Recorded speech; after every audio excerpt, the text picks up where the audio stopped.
বিপিএলে আজ বিরতি। কাল আবারও মাঠে গড়াবে বাংলাদেশ প্রিমিয়ার লিগের ম্যাচ। আজ বিশ্রামেই থাকছে ফ্রাঞ্চাইজিগুলো। এই মুহূর্তে মিরপুরের হোম অফ ক্রিকেটে আছেন রিপোর্টার মাহবুব রিমন, সরাসরি যুক্ত হচ্ছি তার সঙ্গে। রিমন,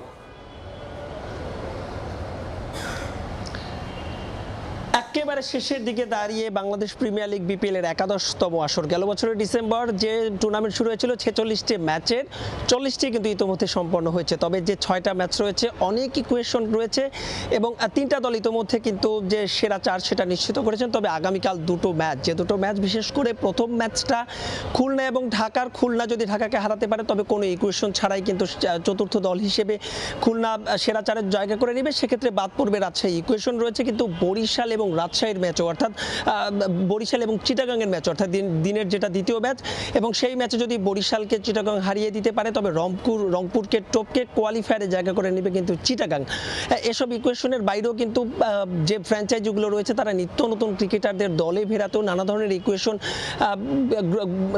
ইকুয়েশন তারা গ্রহণ করছে। বিশেষ করে যদি দুটো দলের কথা বলি, রংপুর এবং বরিশালে কিন্তু জনাথন চার্লস এবং অ্যাডাম মিলনে এই দুজন ক্রিকেটার ৩ তারিখ যে ম্যাচটা হবে, বরিশাল ইতিমধ্যে কোয়ালিফায়ারে জায়গা করে নিয়েছে। সে ম্যাচে এই দুজনকে দেখা যাবে। জনাথন চার্লসকে কিন্তু তামিম ইকবাল খান, ফরচুন বরিশালের যিনি অধিনায়ক, তিনি ব্যক্তিগতভাবে তার সঙ্গে যোগাযোগ করে তিনি তাকে নিশ্চিত করেছেন এবং বরিশালের টিম ম্যানেজমেন্ট সূত্রে নিশ্চিত করা হয়েছে যে অ্যাডাম মিলনেও কিন্তু ৩ তারিখের ম্যাচে অ্যাভেলেবেল থাকবে।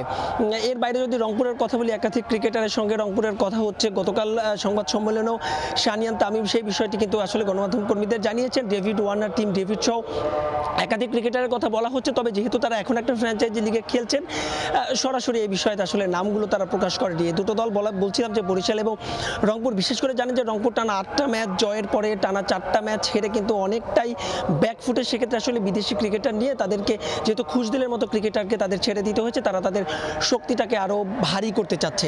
এবারের বিপিএল শুরু থেকে কিন্তু আলোচনা সমালোচনার সঙ্গী ছিল।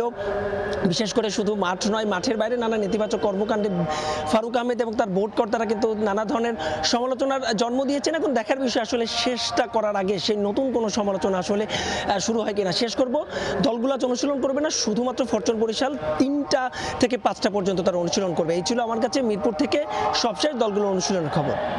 মিরপুর হোম অফ ক্রিকেট থেকে সহকর্মী মাহবুব রিমন যুক্ত হয়েছিলেন, জানাচ্ছিলেন বিপিএল এর সবশেষ খবর।